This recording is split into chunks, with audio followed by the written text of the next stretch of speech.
નમસ્કાર દર્શક મિત્રો, હું આપની સાથે છું રાખી અંજારિયા। સ્વાગત છે આપનું કચ્છ ઉદય ટીવી ન્યૂઝમાં। તો દર્શક મિત્રો, જોઈએ આજના સમાચારો વિસ્તારથી। મુન્દ્રા પોર્ટ પર એક્સપોર્ટ થવા માટે આવતા સામાનમાંથી અવારનવાર ચોરી થાય છે, ત્યારે વધુ એક મામલો સામે આવ્યો છે। ઊંઝાથી મુન્દ્રા આવેલા કન્ટેનરમાંથી 21,58,000નો મુદ્દામાલ ચોરાયો હતો। ફરિયાદી મૂળ બનાસકાંઠાના હાલે અમદાવાદમાં રહેતા તીર્થભાઈ ઠક્કરે મુન્દ્રા પોલીસમાં જણાવ્યું હતું કે રાજસ્થાનના ટ્રક ડ્રાઈવર પ્રધાન ગણપતલાલ ગુર્જરની ટ્રકમાં ઊંઝાની ઓર્ચિડ એક્ઝિમ ઇન્ડિયા કંપનીમાંથી કન્ટેનર લોડ કરવામાં આવ્યું હતું, જેમાં 9 ટન સામાન ભરવામાં આવ્યું હતું, જેની ચોરી થઈ હતી। ઊંઝાથી આ માલ મુન્દ્રા પોર્ટ પહોંચાડવાનો હતો અને મુન્દ્રાથી આ માલ રોમાનિયા એક્સપોર્ટ કરવાનો હતો। કન્ટેનર ત્યાં પહોંચ્યું ત્યારે સમગ્ર મામલો સામે આવ્યો હતો। ટ્રક ચાલકે રસ્તામાં સીલબંધ કન્ટેનર ખોલી તેમાંથી મુદ્દામાલની ચોરી કરી હતી। તપાસ કરતા સામે આવ્યું હતું કે ટ્રક મુન્દ્રામાં ટી પોઈન્ટ સર્કલ ખાતે 2 કલાક ઊભી હતી। વેબ્રિજથી પોર્ટ સુધી પહોંચાડવામાં પણ વધુ સમય લાગ્યો હતો। મુન્દ્રા પોલીસે ફરિયાદ નોંધી તપાસ હાથ ધરી છે। પૂર્વ કચ્છ જિલ્લાના અંજાર ડિવિઝન હસ્તક આવતા અંજાર, ગાંધીધામ બી ડિવિઝન અને એ ડિવિઝન પોલીસ દ્વારા અલગ અલગ ગુનામાં કબજે કરવામાં આવેલા શરાબનો નાશ કરવા માટે કોર્ટમાંથી પરવાનગી લેવાઈ હતી। પરવાનગી મળ્યા બાદ સિણાઈ રોડ પર દારૂનો નાશ કરવામાં આવ્યો હતો। પ્રાંત અધિકારી S Chaudhary, in-charge DYSP Sagar સાંભળા, Anjar PI AR Gohil, B division PI SV Gojiya, A division MD Chaudhary, નશાબંધી અધિકારી DR ધોબીની હાજરીમાં દારૂનો નાશ કરાયો હતો। અંજારના 7 બી ડિવિઝનના 20, એ ડિવિઝનના 8 મળી કુલ 35 ગુના કબજે કરવામાં આવેલ દારૂની નાની મોટી 29,490 બોટલ તેમજ બિયરના 8,839 ટીન મળીને 1,76,44,488નો દારૂનો નાશ કરવામાં આવ્યો હતો। મોટા પ્રમાણમાં શરાબ પર બુલડોઝર ફેરવી દેવામાં આવતા અનેક પ્યાસીઓના મોં લટકી પડ્યા હતા। LCBની ટીમ ખાવડા વિસ્તારમાં હતી ત્યારે બાતમી મળી હતી કે મોટા દિનારાનો હનીફ પેથાસમાં ઇકો ગાડીમાં વાયર ભરીને ભુજ જઈ રહ્યો છે। તેને રોકાવી ગાડીમાં રહેલા 70,100 કિલો કોપર વાયર બાબતે આધાર પુરાવા માંગતા મળી આવ્યા ન હતા। ગામના બખર તાલબ સમાએ ગાડીમાં વાયરો ભરી આપ્યા હતા અને ભુજ લઈ જવા કહ્યું હોવાનું જણાવ્યું હતું। શક પડતા મુદ્દા માલ તરીકે વાહન અને વાયર કબજે કરવામાં આવ્યા છે। ગાંધીધામમાં મનપા દ્વારા દબાણ દૂર કરવાની કાર્યવાહી સતત ચાલુ રાખવામાં આવી રહી છે। શહેરના ચાવલા ચોક, મેઇન બજાર, 400 ક્વાર્ટર વિસ્તાર અને ગુરુકુળ બાદ હવે કલેક્ટર રોડ વિસ્તારમાં પણ મનપાનું બુલડોઝર ફરી વળ્યું હતું। મનપા ટીમે અહીંના ફૂટપાથ અને રોડ પર થયેલા આશરે 100થી વધુ દબાણો દૂર કર્યા હતા। આ કાર્યવાહી દરમિયાન મનપાના અધિકારીઓ તેમજ પોલીસની ટીમ ઉપસ્થિત રહી હતી। શહેરના મુખ્ય માર્ગોને ખુલ્લા અને સુવ્યવસ્થિત બનાવવા માટે આ પ્રકારની કાર્યવાહી આગામી દિવસોમાં પણ ચાલુ રહેશે તેવી માહિતી મનપા તંત્ર દ્વારા આપવામાં આવી છે। ગાંધીધામ મનપા ડેપ્યુટી કમિશનર રામાનુજ, દબાણ ઇન્સ્પેક્ટર ગાયત્રી પ્રસાદ જોશી, GDAના અધિકારી તેમજ PGVCLની ટીમ હાજર રહી હતી। શ્રમ, કૌશલ્ય વિકાસ અને રોજગાર તેમજ ગ્રામીણ વિકાસ મંત્રી કુંવરજી બાવળિયાએ ભચાઉ ખાતે જિલ્લા ગ્રામ વિકાસ વિભાગના અધિકારીઓ સાથે સમીક્ષા બેઠક યોજી હતી અને કામગીરીની સમીક્ષા સાથે સુધારાત્મક જરૂરી સૂચનો આપ્યા હતા।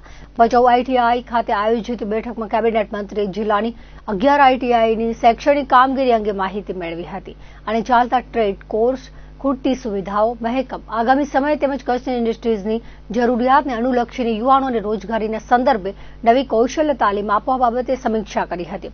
મંત્રી કુંવરજી બાવળિયાએ ભચાઉ ITIની મુલાકાત લઈને ટ્રેડના ક્લાસરૂમ, છાત્રો દ્વારા બનાવેલા મોડેલનું નિરીક્ષણ અને વિદ્યાર્થીઓ સાથે સંવાદ કર્યો હતો। મંત્રીએ શ્રમ વિભાગની કામગીરીની સમીક્ષા કરતા શ્રમિકોને સરકારી યોજનાઓના મળવાપાત્ર લાભ, તેમની સલામતી, ઉદ્યોગોમાં નિયમિત ઇન્સ્પેક્શન, અકસ્માતના બનાવોમાં વળતર, સમાધાન કાર્યવાહી, ગ્રેજ્યુએટી સહિતની બાબતોની માહિતી મેળવી હતી અને અધિકારીઓને શ્રમિકોના અકસ્માતના કિસ્સામાં જરૂરી વળતર સમયસર મળી રહે તેમજ તેમના હકોનું રક્ષણ થાય તે દિશામાં કામગીરી કરવા જણાવ્યું હતું। આ ઉપરાંત સરકારની કલ્યાણકારી યોજનાઓનો વધુને વધુ લાભાર્થીઓ સુધી લાભ પહોંચે તે દિશામાં કામગીરી કરવા પર ભાર મૂક્યો હતો। બેઠકમાં રોજગાર મંત્રી કુંવરજી બાવળિયાએ જિલ્લામાં રોજગારની સ્થિતિ, નોંધણી થયેલા યુવાનોને પ્લેસમેન્ટ, ઔદ્યોગિક ભરતી મેળા સહિતની માહિતી મેળવીને જરૂરી માર્ગદર્શન આપ્યું હતું। ગ્રામીણ વિકાસ મંત્રીએ ભચાઉ પ્રાંત કચેરી ખાતે જિલ્લા ગ્રામ વિકાસ એજન્સીના અધિકારીઓ, તાલુકા વિકાસ અધિકારીઓ સાથે બેઠક યોજી હતી અને જિલ્લામાં ગ્રામ વિકાસના ચાલતા કામોની સમીક્ષા કરી હતી। આ પ્રસંગે મંત્રીએ સામૂહિક કમ્પોસ્ટ પીટ, સેગ્રીગેશન શેડ, સામૂહિક શૌચાલય તેમજ શોકપીટ સહિતની સુવિધાના નિભાવ તથા અમલીકરણ માટેના પડકારોને ઉકેલવા મુદ્દે ચર્ચા કરી હતી. ડોર ટુ ડોર કચરાનું કલેક્શન થાય તે સુનિશ્ચિત કરવા, પ્રધાનમંત્રી આવાસ યોજનાનું લક્ષ્યાંક પૂર્ણ કરવા, પ્લોટ વિહોણા લાભાર્થીઓને પ્લોટ આપવા સક્રિય કામગીરી કરવા તેમજ નવા જૂથો માટે જાગૃતિ કામગીરી કરવા સહિતની બાબતે ભાર મૂક્યો હતો.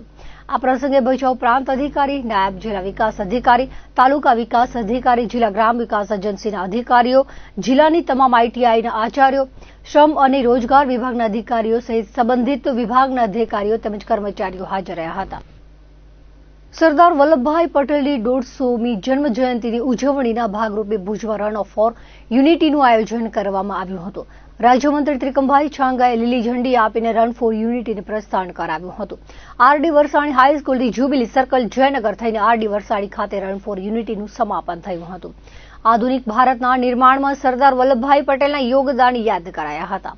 રાજ્યમંત્રી ત્રિકમભાઈ છાંગાએ જણાવ્યું હતું કે અંગ્રેજોએ આપેલી આઝાદીમાં ભારત અનેક ટુકડામાં વહેંચાયેલું હતું. આ સમયે સરદાર વલ્લભભાઈ પટેલે અનેક દેશી રજવાડાઓના વિલીનીકરણમાં મહત્વપૂર્ણ ભૂમિકા ભજવી હતી. રાજ્યમંત્રી આજના અખંડ ભારતનો શ્રેય સરદાર વલ્લભભાઈ પટેલને આપ્યો હતો અને તેમના જીવનમાંથી પ્રેરણા લેવા અનુરોધ કર્યો હતો. આરડી વરસાણી હાઈસ્કૂલ ખાતેથી રાજ્યમંત્રી ત્રિકમભાઈ છાંગા, સાંસદ વિનોદભાઈ ચાવડા, ભુજના ધારાસભ્ય કેશુભાઈ પટેલ અને Kutch collector Anand Patel run for યુનિટીને લીલી ઝંડી આપી હતી. મહાનુભાવોએ રન ફોર યુનિટીમાં સહભાગી થઈને નાગરિકોને પ્રોત્સાહિત કર્યા હતા. જય સરદારના નારાઓની ગૂંજ સાથે હજારોની સંખ્યામાં નાગરિકો રન ફોર યુનિટીમાં ઉત્સાહભેર સહભાગી બન્યા હતા. આ પ્રસંગે જિલ્લા વિકાસ અધિકારી, પશ્ચિમ કચ્છ પોલીસ અધિક્ષક, નિવાસી અધિક કલેક્ટર, કચ્છ યુનિવર્સિટીના વાઇસ ચાન્સેલર, પ્રાંત અધિકારી, નાયબ જિલ્લા વિકાસ અધિકારી, ભુજ શહેર મામલતદાર, ભુજ ગ્રામ્ય મામલતદાર, જિલ્લા રમત વિકાસ અધિકારી, જિલ્લા હોમગાર્ડ કમાન્ડન્ટ, જિલ્લા શિક્ષણ અધિકારી, જિલ્લા વહીવટીતંત્રના અધિકારીઓ અને કર્મચારીઓ, પોલીસ જવાનો અને નાગરિકો મોટી સંખ્યામાં ઉપસ્થિત રહ્યા હતા. આજે જે સરદાર વલ્લભભાઈ પટેલ જયંતિ છે ને, આપણે દર વર્ષે આપણે આ સ્થળેથી દર વર્ષે આપણે રેલી કાઢીએ છીએ અને સરદાર પટેલની આપણે દર વર્ષે જયંતિ નિમિત્તે યાદ કરીએ છીએ. આવતી સાલે પણ આ જ પ્રકારની રેલી નીકળશે અને વિશેષમાં આ સાલે આપણે જે કચ્છના સમાજના માધ્યમની જે આપણે જે એમએમપી જે હોસ્પિટલ છે એને 25 વર્ષ આ વર્ષે પૂરા થઈ રહ્યા છે. એટલે એની રજત જયંતિ મહોત્સવ પર ઉજવવાની છે. અમે જે વાત થઈ તે પ્રમાણે તારીખ 7/12/2025ના રોજ આપણે એક મેગા આવી એક મહારેલી નીકળશે જે આપણે હેલ્થને જે ઉત્કર્ષ કરે એટલે હેલ્થને આરોગ્યને સંવર્ધનની જાણકારી માટે આપણે આ પ્રકારની એક મોટી એક આપણી મેરેથોન સ્ટાર્ટ થશે. અમારી ગણતરી છે લગભગ આ રેલીની અંદર 5,000 થી 7,000 માણસો જોડાય અને આપણી આરોગ્યની જાગૃતિના અભિયાનમાં એ લોકો આપણે પાર્ટિસિપેટ કરીએ.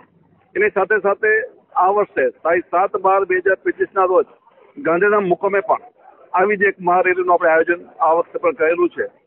પણ દર વર્ષે સરદાર પટેલને આપણે દર વર્ષે યાદ કરશું અને એની જન્મ જયંતિ નિમિત્તે આપણે દર વર્ષે અહીંથી આપણે એની મહારેલી કાઢીએ. આજનો બીજો ખાસ કોઈ કાર્યક્રમ નહોતો. અહીંથી રેલીને સ્ટાર્ટ કરી આપણે.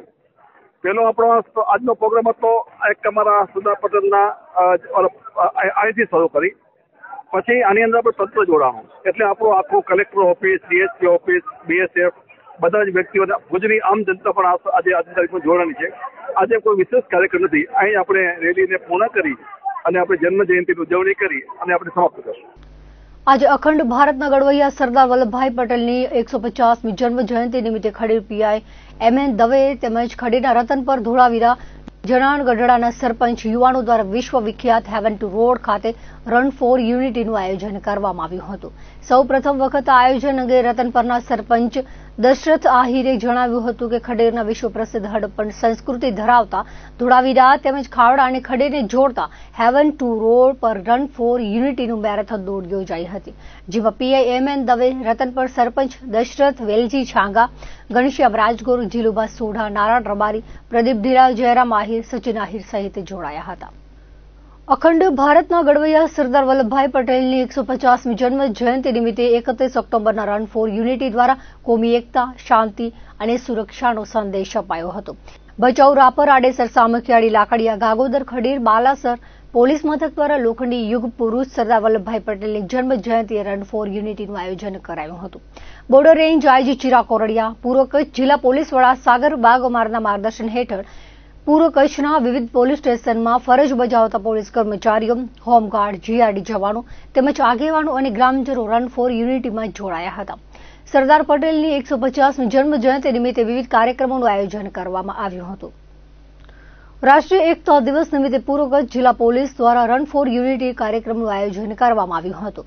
આ પ્રસંગે જિલ્લા પોલીસ અધિક્ષક સાગર બાગમાર દ્વારા એસપી ઓફિસથી દોડને લીલી ઝંડી આપી હતી.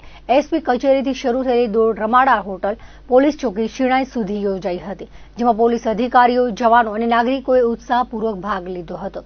કાર્યક્રમનો ઉદ્દેશ્ય રાષ્ટ્રીય એકતા, સૌહાર્દ અને ભાઈચારાને પ્રોત્સાહન આપવાનો હતો. આ અવસરે સરદાર વલ્લભભાઈ પટેલના યોગદાનને યાદ કરતા એક ભારત શ્રેષ્ઠ ભારતના નારા સાથે સૌએ એકતા માટે પ્રતિબદ્ધતા વ્યક્ત કરી હતી. ભુજના ભીડગેટથી સરપટનાકા તરફ જતા માર્ગ પર આવેલ મટન માર્કેટમાં બિનઅધિકૃત નોનવેજનું વેચાણ કરતા ધંધાર્થીઓ સામે કડક કાર્યવાહીનો તખતો ગોઠવાયો છે. ભુજના ધારાસભ્ય કેશુભાઈ પટેલની તાકીદ બાદ મળેલી બેઠકમાં સમસ્યાના ઉકેલ માટે મહત્વપૂર્ણ નિર્ણય લેવાયો હતો. બિનઅધિકૃત ધંધાર્થીઓ સામે કાર્યવાહી કરવા માટે નગરપાલિકાના ચીફ ઓફિસરને અધિકૃત કરી જવાબદારી સોંપાઈ હતી. ભીડગેટથી સરપટ ગેટ સુધી ગટરાંગને સમાંતરે મટન માર્કેટ આવેલ છે. આ વિસ્તારમાં છેલ્લા કેટલાક સમયથી બિનઅધિકૃત ધંધાર્થીઓ દ્વારા નોનવેજનું વેચાણ કરવામાં આવી રહ્યું છે, જેના કારણે સ્થાનિક રહેવાસીઓને પારાવાર મુશ્કેલીઓ પડતી હોવાથી સમસ્યાના નિવારણ માટે ખાસ બેઠક મળી હતી. ધારાસભ્ય કેશુભાઈ પટેલે આ પ્રશ્નનો સત્વરે ઉકેલ લાવવા તાકીદ કરી હતી. આ બેઠકમાં આખી માર્કેટને સુનિયોજિત કરી સ્વચ્છતા જળવાય અને કોઈની ધાર્મિક લાગણી ન દુભાય તેની તકેદારી લેવા પરામર્શ કરાયો હતો.